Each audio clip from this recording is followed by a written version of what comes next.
बायको कविताचं नाव. प्रत्येकाच्या सुंदर जीवनात बायकोही महत्वाची असते. प्रत्येकाच्या सुंदर जीवनात बायकोही महत्वाची असते. संसाररूपी महान रथाचे ती एक सुंदर चाक असते. संसाररूपी महान रथाचे ती एक सुंदर चाक असते.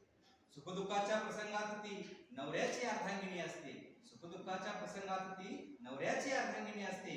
मुलावर संस्कार घडविण्यात तिचीच भूमिका महत्वाची असते. मुलावर संस्कार घडविण्यात तिचीच भूमिका महत्वाची असते. नवरा जरी रागवला तरी तीच समजून घेत असते.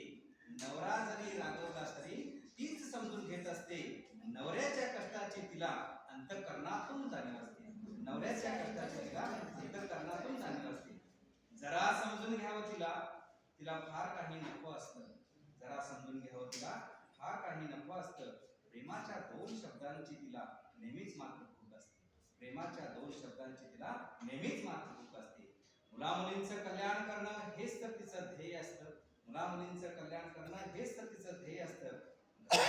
पण तीच देते म्हणून तर कुटुंब तेच तर तिचं विश्व असतं. म्हणून तर कुटुंब तेच तिचं विश्व असतं. अशी ही कविता मला सादर करण्याची संधी दिली.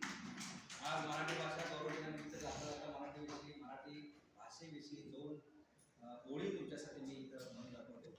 लाभले आम्हास भाग्य बोलतो मराठी, झालो खरेच धन्य ऐकतो मराठी. बोल